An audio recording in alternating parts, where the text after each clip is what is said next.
Good morning, it's Paul here. Of course, I'm going to do part 2 here of that crazy dream I talked about. It's quite early in the morning right now.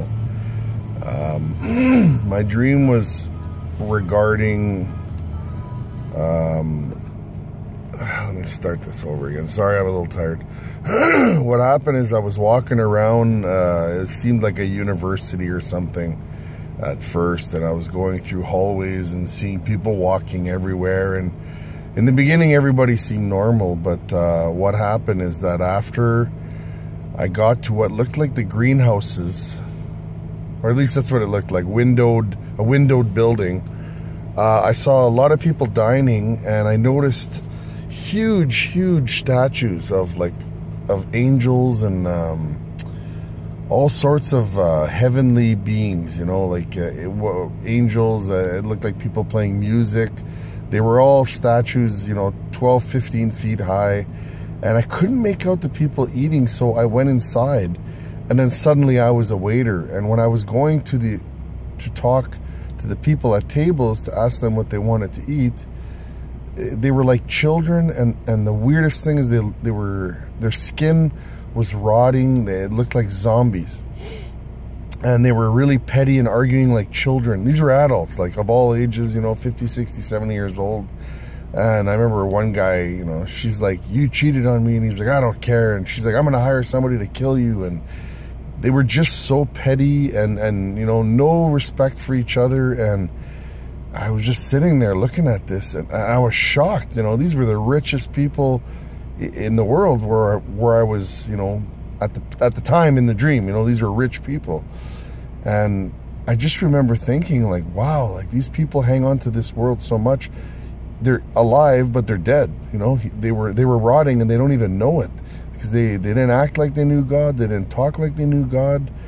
And anyway, the dream went on like this for quite a while, and this just, you know, it's like confirmation that we are at the end of the world right now. People, like, everybody is just petty. They're into themselves. There's selfish acts everywhere.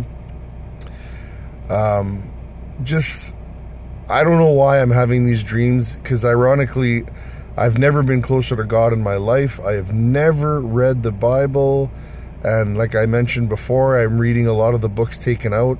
There really is 81 books, people. Stop believing it's 66, there's 81. And the books that were taken out were witnessed.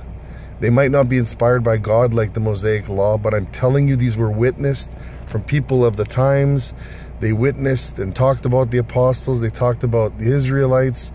They witnessed everything. So this was all taken out by, in my opinion, the Roman Catholic and the Protestant churches. And one of my friends, and you know, a guy that commented on another video, got really upset with me, saying, "How could you say that?" Well, do your research. You know, the King James Version, which was translated from Hebrew to Greek to English, Protestants, was in England, okay? That is not Roman Catholic. That was the Protestants that did that. And they changed it twice, 1611 and 1684 or 85, I'm not sure. But they have 2 versions of it. They took the Apocrypha out. So do your research, learn the truth. Don't listen. Don't go and just go 1 hour a week and just trust everything they say. You know what? Like, I've learned more in 1 year than I have in my previous 47 years. So I'm about to turn 49. This is my Jubilee. So I'm preparing myself. I am almost finished. I'm in Deuteronomy right now. Finished the New Testament. Just finishing the Old Testament. And then I'll be the prophets and the writings. And on top of that, I'm reading other books outside it. You need to read this stuff. This is your inheritance from God. So you do what you want, people, but I'm telling you, I've never been more prepared. And it must be the truth, and it must be real, because why am I being attacked so much spiritually? Listen, I am just a regular person in the queue. But I'm telling you, the closer I get to God, the more I'm being attacked. Why is the devil paying attention to me? Because he doesn't want me doing what I'm doing right now. So I'm telling you this because I love you guys. God wants us to all love each other.